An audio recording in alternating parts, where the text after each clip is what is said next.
말씀 읽고 말씀 나누는 시간 갖겠습니다. 말씀은 시편 128편 말씀입니다. 128편 1절로 6절까지 말씀입니다. 교독해서 읽도록 하겠습니다. 제가 먼저 읽겠습니다. 성전에 올라가는 노래. 여호와를 경외하며 그의 길을 걷는 자마다 복이 있도다.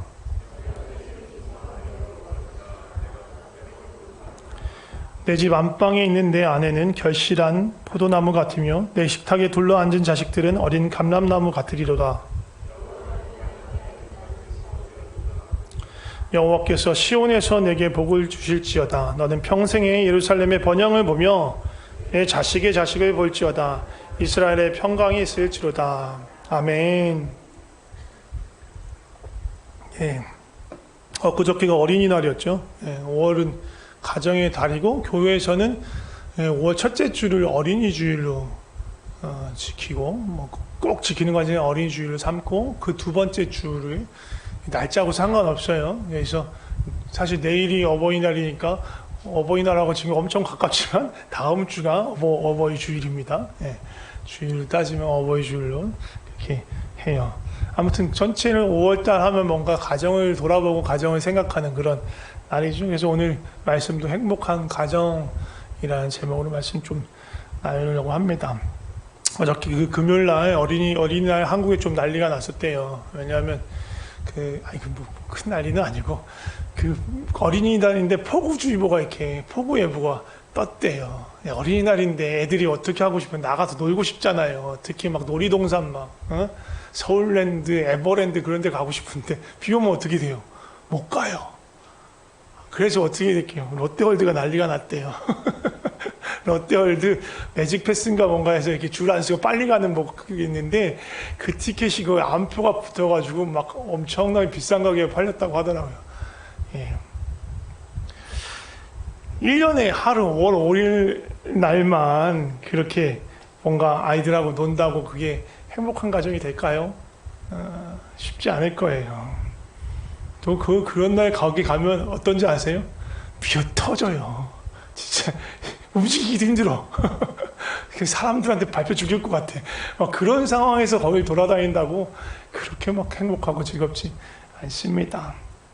원래 다 거기 가는 건 그래도 애들하고 좀 행복한 기억을 만들고 싶고 추억을 만들고 싶고 궁극적으로 우리 집이 우리 가족들이 정말 행복한 가족 되고 싶다, 행복한 가정을 이루고 싶다 그런 마음이 있어서 가는 건데 사실 이런 방법으로는 그렇게 만들기 쉽지 않습니다. 세상 사람들은요 행복한 가정들을 꿈꿉니다. 행복한 삶을 꿈꾸고 행복한 가정을 꿈꾸면서 뭘 해요?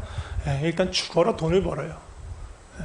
돈이 많아야 행복해질 수 있다는 생각을 하는 거예요. 돈이 많고 그래서 돈이 많아서 큰 집을 사고 내가 할 수 있는 거 다 하고 살 수 있는 거 더 많이 사고 갈 수 있는 곳, 먹을 수 있는 것 그런 것들 다양하게 경험하면 그것이 행복이라고 생각합니다. 아예 틀린 말은 아니에요. 너무너무 옛날 말로 뭐가 찢어지게 가난하면 힘들죠. 너무 괴롭죠.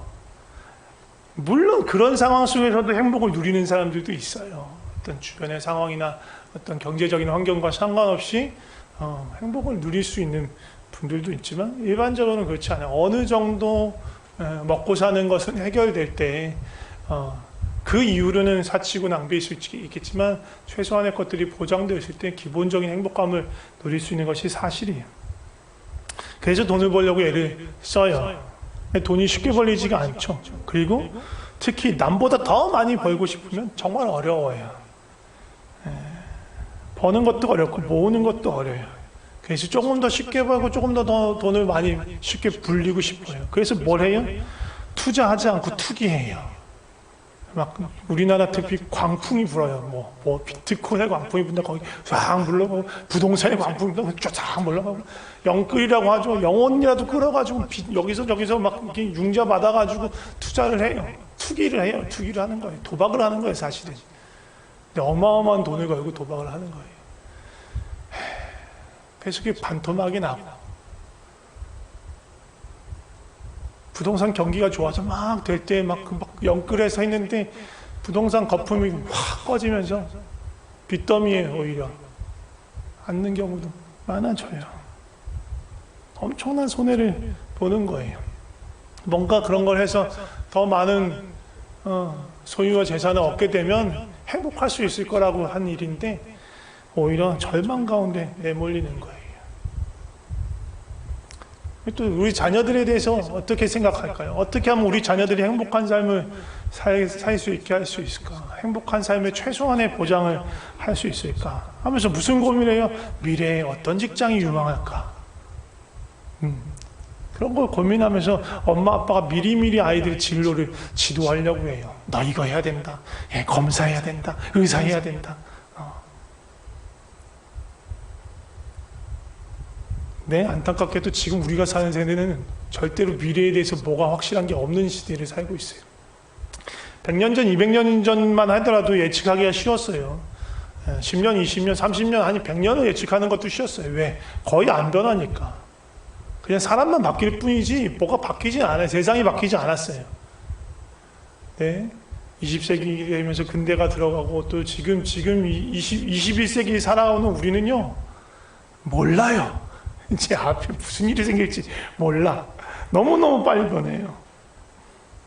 정말 우리 살아가는 세대는 계속 뭔가 새로운 걸 배우고 새로운 문물에 적응해 가면서 살아야 돼요. 계속 바뀌어. 저기 붙어 있지만 핸드폰이라는 놈이요. 20년 전, 30년 전만 해도 나라에 한 대 있는 슈퍼컴퓨터하고 비슷한 성능이 지금 제 안에 다 들어있는 거예요. 20년 전, 30년 전 나라에 한 대 있을까 말까 한 슈퍼컴퓨터가 각 사람이 들고 다녀요. 이게 지금 이 시대예요.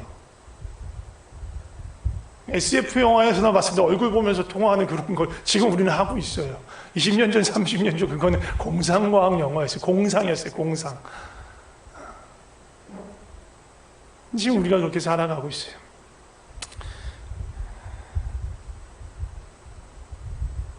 가장 상상이 안 되고 예측이 안 되는 건 지금 제가 보기에는 인공지능의 발전이에요. 애가 도대체 어떻게 될지 모르겠어요. 애가 발전되면서 많은 사람들이 이미 하고 있는 직업을 이 인공지능이 대체하고 있어요. 지금도 많이 대체되어 있고, 간단한 것, 맥도날드만 봐도 그렇죠. 한국은 더 심한데 여기 필리핀은 그렇게 크게 느껴지지 못할 텐데 한국 가보시면 특히 코로나 때 그게 더 이렇게 확장이 되는데 사람에게 주문하지 않아요. 키오스크로 하거나 아니면 그냥 앱 받아서 그냥 거기서 그냥 주문을 해요. 비대면으로 그냥 주문을 해요. 그러니까 주문받는 사람들 거의 줄어드는 거예요. 그냥 만드는 사람들, 서빙하는 사람들만 좀 보충이 되고, 사실 그것도 요즘 로봇가 해요. 그런 매장들이 있어요. 사람이 설 자리가 점점 줄어들어요. 음식도 로봇가 해요. 훨씬 맛에 크게 차이가 없는 걸 균일하게 계속 만들어낼 수 있어요.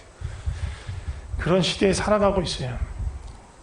지금 10대 자녀들이 20대 후반 30대 이제 취직해야 되는 그런 시기가 됐을 때 세상이 어떻게 달라졌을지 몰라요. 그러니까 지금 뭔가 미리미리 진로를 준비해서 미리미리 그거를 하기 위해서 뭔가를 열심히 한다고 해서 행복한 삶이라는 것을 보장할 수가 없어요. 안정적인 삶이나 안정적인 직장 갖는다고 아무도 개런티 할 수 없어요. 그게 지금 이 시대를 살아가는 우리예요.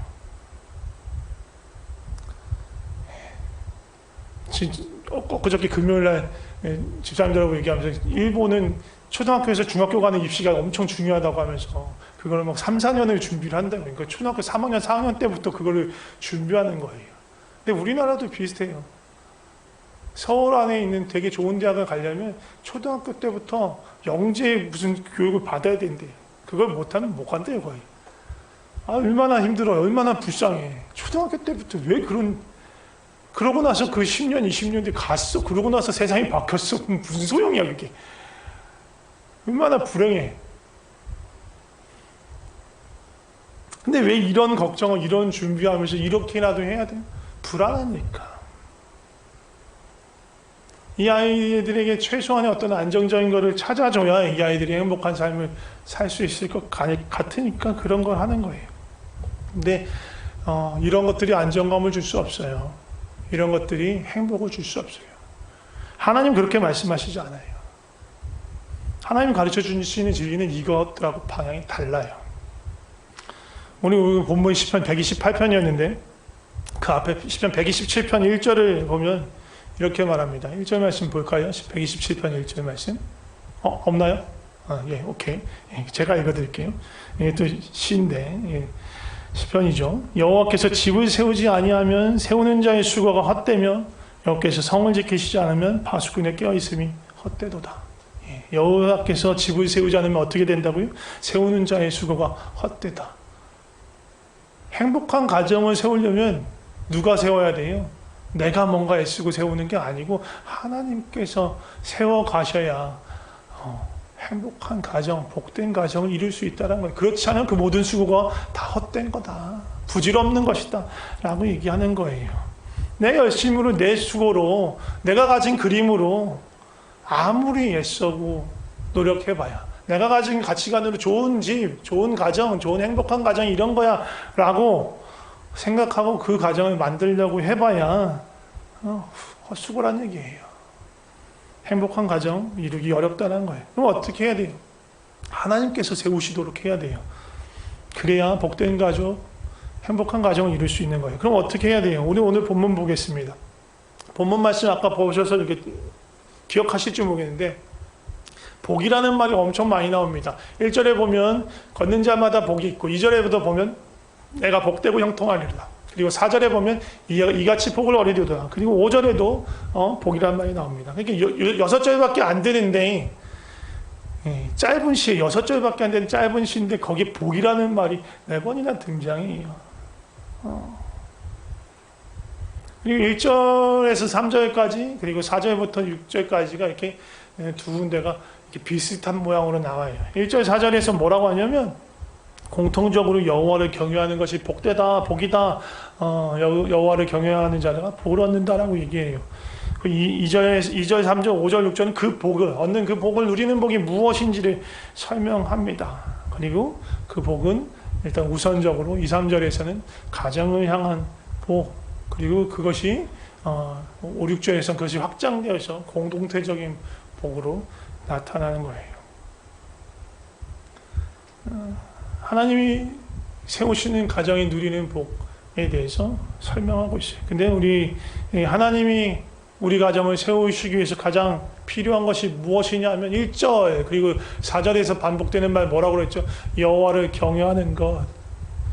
이게 가장 필요한 거예요. 좋은 직장 구하기 위해서 미리미리 준비하는 것 아니고 가장 중요하고 가장 필요한 것 여호와를 경외하는 마음이에요. 하나님을 경외하는 마음, 그것 없이는 아무도 복된 삶을 누릴 수 없어요. 행복한 삶을 살아갈 수가 없어요. 경외라는 게 뭐예요? 경외라는 것. 경외에 딱 했을 때 제일 먼저 그 안에 포함되어 있는 뜻이 뭐냐면 두려움이에요. 두려움. 두려움인데 이게 무슨 폭력이나 나한테 어떤 불이익이나 피해가 올 것 같아서 그것에 대해서 무서워하는 그런 두려움이 아니고요. 일종의 이렇게 압도되는 거예요. 하나님 너무너무 크시고 너무너무 광대하시고 너무너무 거룩하시고 너무너무 존귀하시니까 그 앞에 너무너무 작은 우리가 설 때 느끼는 그런 압도감이에요. 그러니까 뭔가 나를 뭔가 위협을 해서 두려움을 느끼는 게 아니라 너무 크시니까 그 앞에서 내가 뭐라고 하는 그런 마음이 드는 거예요. 이게 경외의 또 다른 마음이 또 한 가지 내포되어 있는 게 뭐냐면 존경과 사랑, 공경하는 마음, 그것이 경외라는 것 안에 들어있어요. 그러니까 무서워서 하는 게 아니라 정말로 하나님을 사랑하고 하나님을 존경하고 하나님을 높이는 마음이 있는데 그럼과 동시에 압도당하여서 그 하나님을 두렵고 떨리는 마음을 갖고 있는 것이 경외하는 마음이에요. 복된 삶의 가장 첫 번째 관문, 경외하는 마음이 하나님을 생각할 때, 하나님을 앞에 서 있을 때, 내가 이 하나님 앞에 서 있구나. 정말 온 우주를, 제가 계속 반복해서 말하지만, 온 우주를 창조하시고, 온 우주보다 크신 이 하나님. 이거 우리 상상력을 총동원해 봐야 돼요. 상상력을 가지고 우리가 생각할 수 있는 정말 크고 광대한 하나님을 상상해 보세요. 그리고 그 하나님은 그것보다 더 크신 하나님이세요. 우리의 상상을 초월할 정도로 크신 하나님. 그 하나님 앞에 내가 서 있는 거예요. 우리가 서 있는 거예요. 그 감각이 있어야 경외하는 마음을 품을 수 있어요.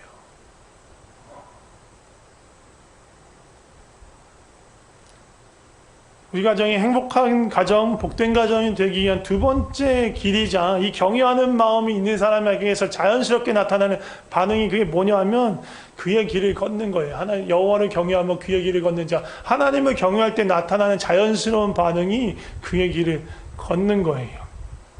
그의 길을 걷는다는 게 개역개정에서는 그의 길을 걷는다라고 되어 있는데 우리 이전 번역에서는 그의 도를 행한다라고 되어 있고 다른 버전들을 보면 주의 명령을 따른다. 그 말씀대로 살아간다. 라는 표현으로 번역되어 있어요. 그러니까 하나님을 경외한다면 하나님이 이끄시는 대로, 하나님이 가르쳐 주신 대로, 하나님 명령하신 대로, 하나님 말씀하신 대로 살아가는 거다. 라는 거예요. 그리고 그렇게 살아가는 인생이 복된 거고 그렇게 살아가는 가정이 복된 가정이다 라고 얘기하는 거예요. 하나님 경외할 때 나타나는 너무너무 당연한 거예요. 하나님 너무너무 크고 두려운데 하나님 명령하셨는데 안 한다. 그거 이상한 거예요. 우습게 여기니까 안 하는 거예요. 별로 신경 안 쓰니까 안 하는 거죠. 너무너무 크고 무섭고 두려운 분이 앞에 서서 나한테 뭐를 시켰는데 싫어요. 시켰는지 말는지 관심도 없어. 그건 두려워하는 게 아니에요. 경외하는 게 아니에요. 자기 마음대로 사는 사람들인데 사사기에 보면 이게 이 사사기의 주제를 나타내는 문장이 두 번 정도 반복되는데 뭐예요? 그때 이스라엘의 왕이 없으므로 각자 자기 소견에 옳은 대로 행하였더라. 그렇게 나오죠? 각자 자기 소견에 옳은 대로 해. 지가 옳은 대로, 지 생각에 맞는 대로, 지 생각대로, 지 마음대로 행하는 거예요. 언제? 그때 이스라엘의 왕이 없으므로. 자기 삶에 왕이 없으면 자기 마음대로 하는 거예요. 근데 하나님을 경외하고 하나님 내 삶의 왕이야. 그럼 난 내 마음대로 못 하는 거예요. 하나님의 뜻대로, 하나님의 마음대로, 하나님 이끄시는 대로, 하나님 명하시는 대로 살아가는 게 하나님을 왕으로서 인정하는 거예요. 하나님을 경외하는 삶인 거예요. 그게 분리될 수 없어요. 하나님을 경외하는데 지 마음대로 산다? 그건 뻥인 거예요. 둘 중에 하나가 뻥인 거예요. 지 마음대로 사는 척 하지만 사실 하나님의 마음대로 살고 있거나 그러긴 드물겠죠. 하나님의 마음대로 하나님을 경외한다고 말하지만 사실이 그렇지 않거나 그럴 거예요. 내가 하나님을 경외하고 하나님을 내 삶의 왕으로 여긴다면 내가 있는 그 가정도 하나님의 말씀 위에서 세워져 가게 되는 것입니다. 우리가 흔히 우리 가정 하나님 말씀 위에 우리 가정을 세워야지 하면 뭐해요? 가족끼리 같이 모여서 갑자기 말씀을 읽기 시작합니다. 우리 같이 이제 오늘부터 같이 돌아가면서 말씀 세 장을 읽고 자기로 했다. 그러면서 자 모여라. 자 나 한 절 너 한 절 이렇게 돌아가면서 우리가 세 장을 읽고 자자. 그렇게 할 수도 있어요. 자, 우리 일주일에 2번씩 가정 예배를 드려야겠다. 우리 하나님의 말씀이 우리 가족을 세워야지. 네, 그럴 수 있어요. 사실 근데 이게 본질적인 게 아니에요. 도움이 될 수는 있어요. 그런데 이게 본질은 아니에요. 본질은 뭐냐면 하나님의 말씀이 우리 가정을 세워간다는 건 우리의 가정의 가치관이 우리 가정이 함께 공유하는 행복에 대한 생각이 인생의 목적에 대한 생각이 잘 산다는 것의 의미가 하나님 말씀 위에 세워져 가는 거예요. 우리 가정은 함께 말씀도 보고 우리가 내가 자녀들에게 말씀 암송도 시키고 함께 가정 예배도 드렸으니까 우리가 말씀 위에 우리 가정을 세운 거지. 그렇게 생각하면 안 돼요. 그건 과정이고 방편일 뿐이에요. 결과적으로 우리 가정이 말씀의 가치관 위에, 말씀의 진리 위에 세워져야 하는 거예요. 아무리 말씀을 암송시키고 가정 예배를 드려도 그 가정에서 중요하게 여기는 삶의 모습, 행복하게 여기는 것, 삶의 목적이라고 여기는 것이 경제적인 부유함이나 이 땅에서 명예와 성공을 쫓아가는 것이라면요, 그 가정은 말씀 위에 선 가정이 아니에요. 그냥 세상의 가치 위에 서 있는 거예요. 안타깝지만 이런 가정은 언제든지 비바람이 불면 흔들리고 무너질 수밖에 없는 거예요. 그 행복은 가짜 행복이에요. 제 말씀 마치고 나면 이제 여성교회에서 오늘 특송해요. 말씀 그 찬양 제목이 행복이에요. 가사 내용 보면 이런 것이 있습니다. 화려하지 않아도 정결하게 사는 삶, 가진 것이 적어도 감사하며 사는 것, 내게 주신 작은 힘을 나누며 사는 것, 눈물날이 많지만 눈물 많이 흘려도 기도할 수 있는 것, 억울한 일을 많이 당해도 내가 주를 위해 참을 수 있는 것, 내가 연약한 인생이지만 짧고 작은 인생이지만 주님을 위해서 살 수 있게 되는 것, 그게 다 행복이다라고 고백하는 찬양이에요. 정말 이렇게 사는 게 행복이라고 생각하세요? 믿으세요? 내가 그냥 노래하는 거 말고 내가 말하는 거 말고 정말 내 삶의 목표가 이런 행복을 추구하고 계세요? 그리고 우리 자녀들이 이렇게 살았으면 좋겠어요? 화려하지 않아도 그냥 정결하면 돼. 감사할 줄 알아야지. 아니 같지 않아도 돼. 감사하면 돼. 눈물은 아니 많아. 하나님 따라가다 보면 억울한 일도 많아. 괜찮아. 기도하면 돼. 그 감당하는 것이, 참아내는 것이 복이야. 그렇게 살면 돼. 우리 자녀들 그렇게 살길 바라세요. 공부 못해도, 좋은 직장 못 가져도, 평생 시집장가 제대로 못 가고 변변하지 못하게 살아도 괜찮으세요? 이렇게만 살면. 우리의 가치관이 어디 서 있는지 계속 점검해야 돼요. 우리 안에 노래는 이렇게 하고 또 기도와 말씀은 그렇게 하지만 우리 자녀들 바라보면 좋은 직장 가고 뭔가 풍요로운 가정 누리고 어려움 없이 무시당하지 않고 눈물 흘릴 일 없이 억울할 일 없이 그렇게 살아갔으면 좋겠다 라고 여기니 되면 뭔가 다르죠. 찬양하고 다른 거예요. 정말 우리 가정이 주님의 말씀을 따라 살아가고 하나님을 경외하는 그런 가정, 그래서 복됨을, 진짜 복을 누리는 가정이 되려면 우리의 생각이 변화돼야 돼요. 우리 마음이 변화가 돼야 돼요. 하나님을 경외하는, 진짜로 경외하는 삶을 살아가기 시작해야 돼요. 그리고 그것을 자녀들에게 가르쳐야 합니다. 어떻게 가르칠까요? 억지로는 잘 안 돼요. 억지로는 안 돼요. 그래도 그냥 자녀들은 볼 수는 있어요. 그걸 다 받아들이진 않더라도 우리가 말하고 가르치고, 또 우리가 맨날 잔소리를 공부하라 뭐 운동해라 살 빼라 그런 것만 하지 말고, 그런 잔소리 하지 말고, 내가 진짜 여기 중요한 게 여기 있는 게 그거기 때문에 잔소리 그렇게 하는 거예요. 공부하는 게, 그래서 미래를 준비하는 게 중요하니까 공부하라고 하는 거고, 살 빼고 외모가 중요하니까 살 빼라고 하는 거고, 내가 중요한 가치가 거기에 다 투영되는 거예요. 나의 잔소리. 하나님 어떤 분이신지 아니? 야, 난 저거 오늘 드라마 보는데 하나님 마음이 이렇더라. 야, 난 어저께 말씀이 있는데 하나님 마음이 이런 마음 주셨어. 내 입에서 늘 그런 말이 나와요. 자녀들이 뭘 보겠어요? 우리 엄마는, 우리 아빠는, 나는 아직 하나님 아빠 잘 모르지만 우리 엄마, 우리 아빠는 하나님을 믿는 믿음 안에서 살아가는 분이시구나. 그걸 아는 거예요. 또 많은 말을 하지 않더라도 부모인 우리가 걱정하고 고민하는 것, 그러면서 어떻게 무언가를 선택하고 결정하는지를 자녀들이 다 봐요. 그것이 자신의 유익을 위한 것인지, 자신의 안위를 위한 것인지, 하나님의 뜻을 따라가는 것인지, 또 이웃들을 위한 삶인지 다 자녀들이 보고 있지요. 그러면서 인생의 중요한 것이 무엇인지 말하지 않아도 느껴지는 거예요. 우리 엄마 아빠가 무엇을 인생의 중요한 것이라고 느끼고, 나도 그게 그런가 보다 경험하게 되는 거예요. 우리 입술의 말도 중요하지만 우리의 입술의 말뿐만 아니라 우리의 손과 발, 그리고 우리의 모든 선택과 결정 안에 우리의 가치관이 있고 우리의 믿음이 있고, 그것이 우리 자녀들이 다 보고 있는 거예요. 자녀들이 부모님으로부터 받을 수 있는 가장 훌륭한 유산, 우리가 부모로서 자녀들에게 줄 수 있는 가장 좋은 유산은 부모들의 믿음의 삶이에요. 믿음이 유전되는 건 아니에요.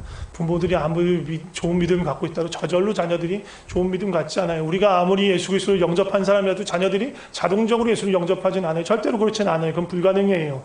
그렇지만 예수님을 믿고 하나님의 다스림 가운데 살아가는 삶의 모습이 어떤 건지 보여줄 수 있는 거예요. 세상과는 다르게 사는 삶. 뭔가 다른 가치를 갖고 우리 아버지는 사는구나. 도대체 우리 아버지 왜 이렇게 살까? 왜 이렇게 결정할까? 궁금해야 되는 거예요. 세상 사람들과 다르니까. 왜 다른 사람들 다 이렇게 했는데 우리 아버지는 이렇게 해? 왜 사서 고생을 하지? 고민하게 만들어야 되는 거예요. 똑같아. 옆집 아저씨랑 옆집 도리 아저씨랑 옆집 순이 아빠랑 똑같아. 차이가 안 나. 예수님 믿던 안 믿던 차이가 안 나. 똑같은 거예요. 우리가 하나님을 경외하고 하나님을 말씀대로 살아갈 때 얘가 예수님을 믿는 그 삶을 우리 자녀들이 보게 되는 거예요. 행복한 가정의 기초는 그거예요. 하나님을 경외하는 마음으로 하나님이 이끄신 대로 순종하며 따라가는 그 삶. 아무리 말로 뭔가 가르치는 것보다 그 삶이 가장 복된 가정의 기초입니다. 그렇게 주님이 주시는 그 하나님을 경외하고 하나님의 말씀대로 살아가는 그 삶을 살아갈 때 하나님 우리 가정에 주시는 복이 무엇이냐? 2절 3절에 나오는데 이 주시는 복도 세상이 주려는 거하고 세상이 추구하는 거하고 방향이 달라요. 2절에서 뭐라고 하냐면 뭐라고 해요? 내가 내 손이 수고한 대로 먹을 것이라. 이게 형통한 거다. 복되고 형통한 거라고 말해요. 세상에서 뭐가 좋은 삶이라고 말하는지 알아요? 내 손은 최대한 적게 수고하고 최대한 많은 것을 얻어가는 게 복된 삶이라고 말을 해요. 훌륭한 삶이라고 생각을 해요. 근데 하나님은 뭐래요? 내가 일할 만큼 그만큼 딱 누리고 얻는 것, 그것이 행복한 삶이다라고 말하는 거예요. 내가 일한 수고만큼 얻기 때문에 내가 늘 성실하고 정직하게 하나님 앞에서 살아가야 하는 것, 그것이 행복이다. 그것이 복된 삶이다. 라고 말하는 것입니다.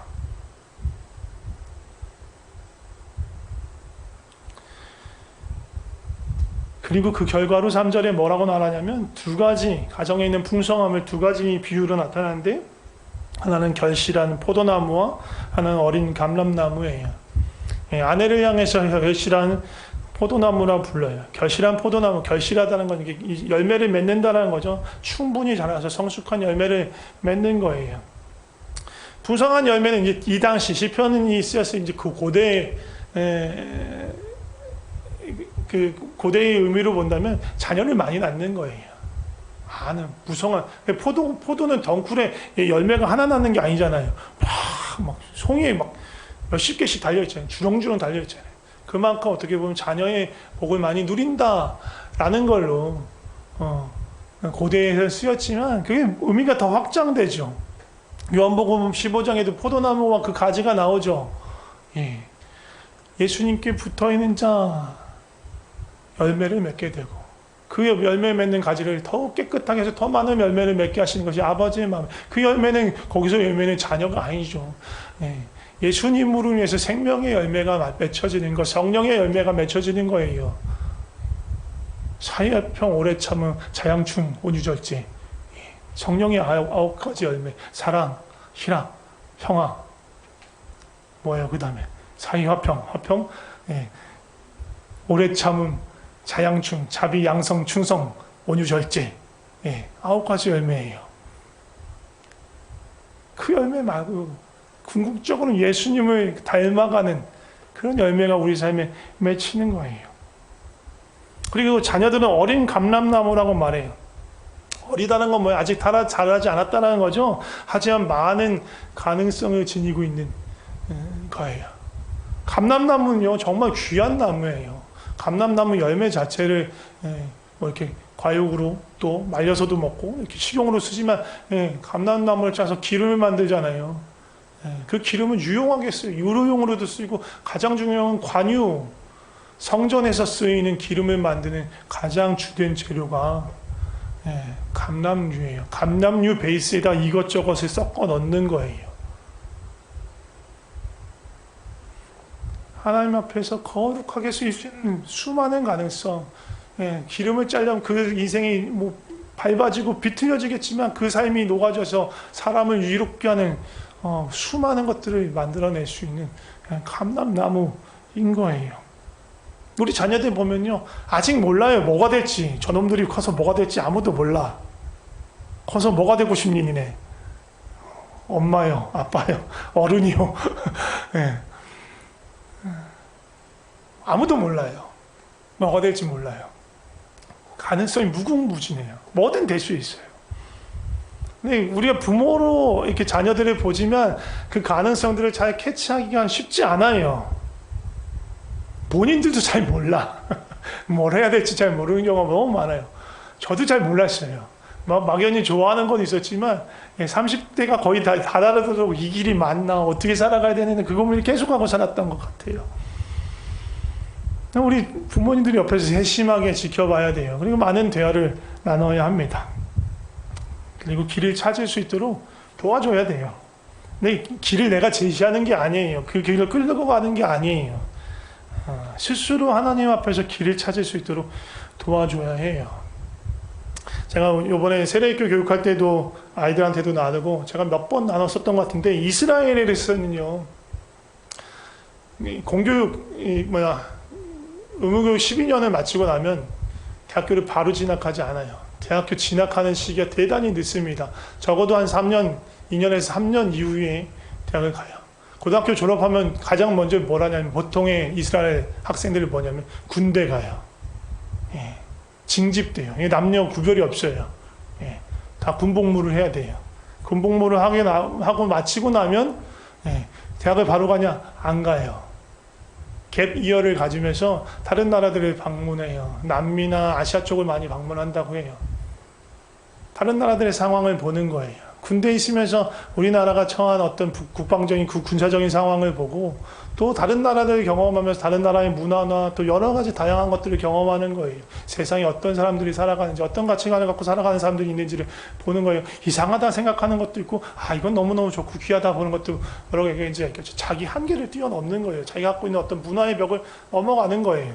그리고 돌아와서 바로 대학을 진학하냐? 아니에요.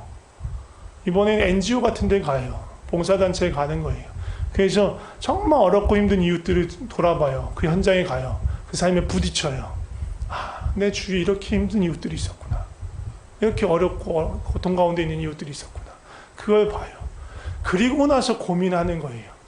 그럼 내가 이 땅에 살아가면서 이 땅을 조금이라도 아름답게, 이 나라를 조금 더 살만한 나라, 내 이웃들에게서 조금이라도 웃게 할 수 있는 그런 삶이 뭐가 있을까? 그걸 고민하면서 진로를 결정하는 거예요. 그냥 내가 뭔가 좀 잘하니까, 아니 내 수능 점수가 이 정도 되니까, 이걸 하니까 나중에 돈 잘 벌 수 있을 것 같으니까 결정하는 게 아니에요. 어떤 사람이 더 행복한 삶을 살까요? 내가 뭘 해야 되는지도 모르는 채 그냥 뭔가 떠밀려서 뭔가 하지 않으면 불안해요. 지금 점수에 맞춰서 적당히 좋은 학교 그냥 가서 적당히, 이유도 알 수 없고 그냥 돈만 버는 기계로 어떤 직장에 취직하는 거하고, 충분한 시간과 경험을 가지면서 정말 행복한 세상, 행복한 이웃을 위해서 무엇을 살아가면 좋을까 고민하면서 하나님의 부르심을 찾아서 모두가 함께 행복한 삶을 살 수 있게 삶을 선택하는 것, 어느 게 더 좋은 삶일까요? 어느 게 더 행복한 삶일까요? 어느 것이 복이 되어서 복을 끼치며 사는 삶일까요? 하나님의 마음, 하나님의 뜻을 알아가는 과정, 찾아가는 과정 너무너무 중요해요. 이게 저절로 뚝 떨어지는 거 아니에요. 많은 경험도 필요하고 많은 환경에 노출되는 것도 필요해요. 자녀들이 가진 가능성들을 우리가 그렇게 알아볼 수 있는 길을 도와줘야 되는 거예요. 그리고 우리 부모로서 해야 되는 너무너무 중요한 일인데, 자녀들의 신앙을 살피면서 기도해 주셔야 돼요. 부모님들은 의외로 자녀들이 어떤 신앙의 상태인지 모를 때가 많아요. 아예 삐뚤어져서 난 교회 안 나갈 테다 이런 애들이면 모르겠는데, 적당히 그냥 부모님과 함께 교회 잘 나가주고 왔다 갔다 하는 친구들은요, 그 속을 알 수가 없습니다. 제 부모님이 그러셨습니다. 예수 잘 믿고 사는 애인 줄 알았어요. 절대 그렇지 않았는데. 그럴 수 있어요.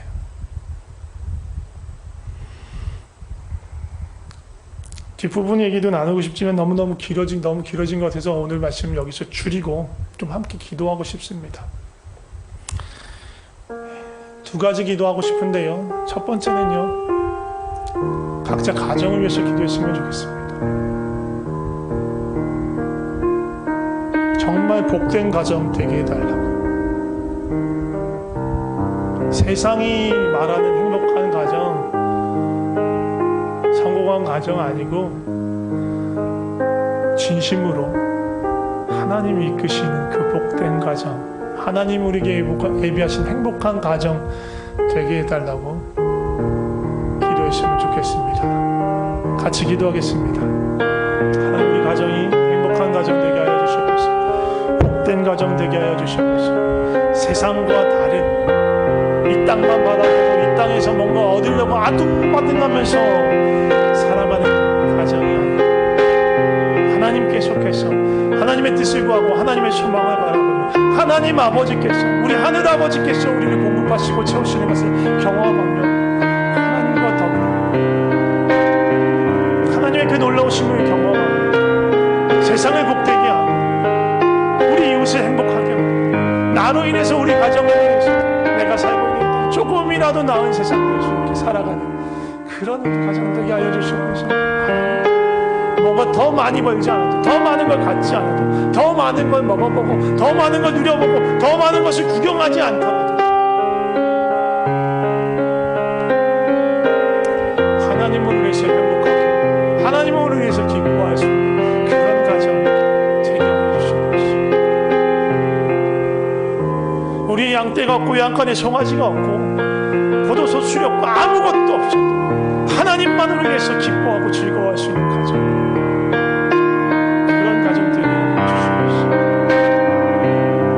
그것을 행복이라 누리게 하여 주시옵소서.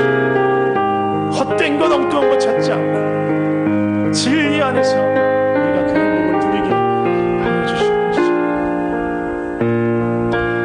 계속해서 기도할 때 자녀들은 부모님들을 위해서, 부모님들은 자녀들 위해서 기도했으면 좋겠습니다.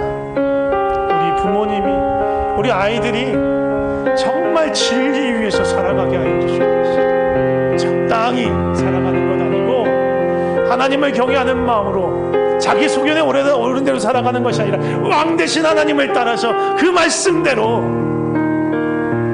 나의 모든 삶의 목적과 가치관이 맞춰져서 살아가는 그런 삶 살게 하여 주셔서 우리 엄마 아빠가 우리 아들 딸이 그런 삶, 그런 복된 삶 살게 하여 주셔서 기도했으면 좋겠습니다. 같이 기도하겠습니다.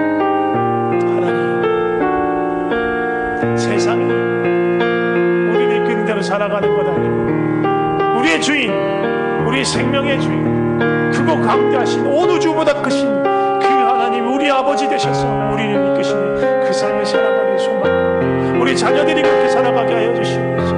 우리 부모들이 그렇게 살아가게 하여 주시옵소서. 자녀들은 주님이 주시는 꿈을 꾸게 하여 주시옵소서. 부모들은 주님이 주시는 환상을 예언을 하게 하여 주시옵소서. 아버지가 주신 그 모든 꿈을 꾸면서 주님 함께 주님의 나라를 기록하소서. 주님과 함께 나아가는 그런 가정, 그런 교회, 그런 엄마, 그런 아빠, 그런 우리 아들, 그런 딸 되게 하여 주시옵소서. 정말 무엇이 중요한지 아는 삶, 그것이 바뀌는 삶, 그것이 예수 안에서 새롭게 되는 삶, 그것이 예수 안에서 거듭나 완전히 달라진 삶, 그것이 복된 삶입니다. 그것이 구원의 삶입니다. 구원의 삶입니다. 우리를 그 생명의 길로 인도하여 주시옵소서. 제가 기도하겠습니다. 하나님 아버지 감사합니다. 우리를 자녀로 불러주셔서 감사합니다. 우리를 하나님의 가족 되게 해주셔서 감사합니다. 아버지의 사랑 안에서 아버지를 경외하며 또 아버지를 사랑하는 마음으로 늘 그 주님의 말씀을, 주님의 인도하심을 따라가게 하여 주시옵소서. 그리고 주님을 따라가면서 주님이 주시는 그 복을 마음껏 누리게 하여 주시옵소서. 오늘 어린이 주일입니다. 우리 자녀들이 예수님을 진정으로 알게 하시고 모든 삶의 걸음걸음이 주님을 따라가게 하여 주시옵소서. 세상의 가치들과 기준 따라가는 것이 아니라 하늘의 것, 붙잡게 하여 주시옵소서. 세상의 것이 또 세상에서 접하고 배우는 것이 하늘의 것과 다르기 때문에 혼란스러울 수 있습니다. 주님 그 길을 인도하여 주시옵소서. 진리를 분별할 수 있는 지혜를 허락하여 주시옵소서. 주님, 우리 부모님들을 축복합니다. 우리 부모님들의 말과 태도와 행동과 선택과 결정과 그 바탕이 되는 가치와 기준이 하나님 나라에 합당한 것이 되게 하여 주시옵소서. 무슨 말을 하든지 무슨 일을 하든지 하나님의 영광이 묻어나게 하여 주시옵소서. 하나님 나라의 그 기쁨이, 하나님 나라의 풍성한 것들이 나타나게 하여 주시옵소서. 그리고 자녀들은 그것을 보며 하나님 나라를 경험하게 하여 주시옵소서. 우리 평강교회 모든 가정이 하나님의 사랑 안에서 복된 가정, 행복한 가정 되게 하여 주시옵소서. 그래서 그로 말미암아 주님의 사랑과 복이 흘러가게 온 열방과 이웃들 가운데 나타나게 하여 주시옵소서. 우리의 복의 근원 되신 주님을 찬양합니다. 예수님의 이름으로 기도드립니다. 아멘.